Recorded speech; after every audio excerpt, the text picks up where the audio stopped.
Hello বন্ধুরা, নদিয়া জেলার আড়ংঘাটার যুগল কিশোর বিগ্রহ ও মেলার অতীত ইতিহাস হয়তো আপনারা অনেকেই জানেন না। তা এক অলৌকিক ও লোমহর্ষক। সেই স্বপ্নে পাওয়া বিগ্রহ দর্শনে ও নতুন অভিজ্ঞতার লোভে আমরা চললাম ভাইনা থেকে আড়ংঘাটার উদ্দেশ্যে। আপনারা শিয়ালদা থেকে আসতে চাইলে ধরতে হবে গেদে লোকাল। রানাঘাট থেকে 2টি স্টেশনের পরেই আড়ংঘাটা স্টেশনে নেমে একেবারে স্টেশনের দক্ষিণ প্রান্তে পৌঁছে সেখান থেকে পশ্চিম দিকে রাস্তা ধরতে হবে। আমরা টোটো নিয়েছিলাম, আপনারা নাও নিতে পারেন। 5 মিনিটের রাস্তা হেঁটেই যাওয়া যায়, বেশিরভাগ মানুষ হেঁটেই যাচ্ছিলেন। আজ আপনাদের সাথে এই যুগল কিশোর মন্দিরের অতীত ইতিহাস শেয়ার করব। শ্রী গঙ্গারাম দাস নামের একজন সাধু কৃষ্ণের কিশোর বিগ্রহের পূজার্চনা করতেন এইখানে। একদিন গঙ্গারাম স্বপ্নাদেশ পান যে কৃষ্ণনগর রাজবাড়িতে রাধারানীর কিশোরী বিগ্রহ আছে। অতঃপর তিনি কৃষ্ণনগরের রাজা কৃষ্ণচন্দ্রকে সব বললে তার প্রত্যুত্তরে রাজা কৃষ্ণচন্দ্র বলেন, আমার এখানে যত বিগ্রহ আছে সবই রাধাকৃষ্ণের যুগল বিগ্রহ, কোনো স্বতন্ত্র রাধিকা মূর্তি নেই। এরপর গঙ্গারাম ব্যথিত হৃদয়ে ফিরে আসেন। কিন্তু কিছুদিন পর রাজা কৃষ্ণচন্দ্র স্বপ্নাদেশ পান যে রাজপ্রাসাদের অমুক স্থানে রাধারানীর কিশোরী মূর্তি আছে।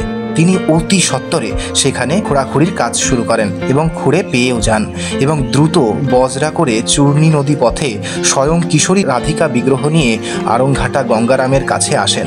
মহা সমারোহে রাজা কৃষ্ণচন্দ্র ব্রাহ্মণ পণ্ডিতদের দিয়ে অভিষেক করিয়ে রাধা কিশোরী মূর্তিটি গঙ্গারামকে সমর্পণ করেন।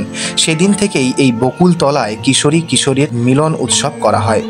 আপনারা যে গাছটি দেখতে পাচ্ছেন এটি বহু প্রাচীন বকুল গাছ। বহু পূর্ণার্থী তাদের মানসিক পূরণের উদ্দেশ্যে এই গাছের ঢিল বেঁধে যায় এবং গাছের নিচে অনেক শিলাখণ্ডও দেখা যাবে, যা মা ষষ্ঠীর স্বরূপ হিসাবেই পূজিতা হন।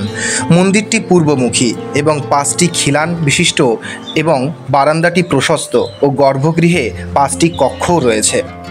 আমরা এখানে মেলার সময় এসেছি, তাই দেখুন কত মানুষের ভিড়। নিচে জুতো খুলে উঠে গেলাম মন্দিরের মধ্যে। দর্শন করতে থাকুন।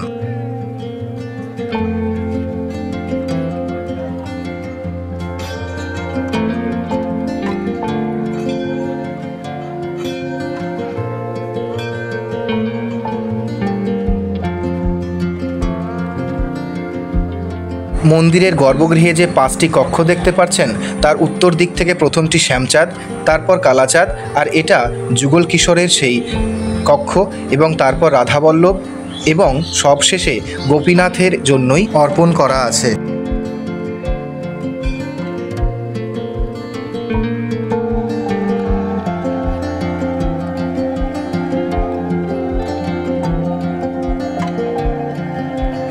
রাধিকা এখানে ধাতুময়ী ও শ্রীকৃষ্ণ এখানে কোষ্ঠী পাথরেই তৈরি। এছাড়াও অনেক দেবদেবতারা আছে এখানে।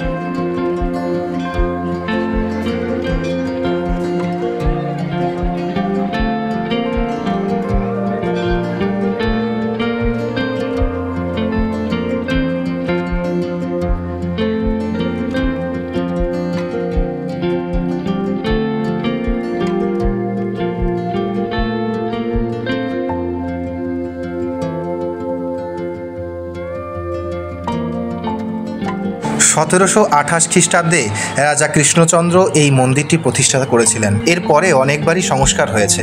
এরপর আমরা চললাম মন্দিরের পেছনে। এইটা হচ্ছে গোশালা। গোশালার পাশের এই গলি দিয়ে বাইরে বেরোলেই এই পশ্চিম দিকে যে মন্দিরটি দেখতে পাচ্ছেন এটি হচ্ছে যুগলেশ্বর শিবের মন্দির। এখানেও নিত্য পুজো হয় এবং সোমবার করে বড় করে পুজো হয়। আর এই মন্দিরের পাশেই রয়েছে চূর্ণী নদী। আমরা সেখানে গিয়ে একটু দাঁড়ালাম।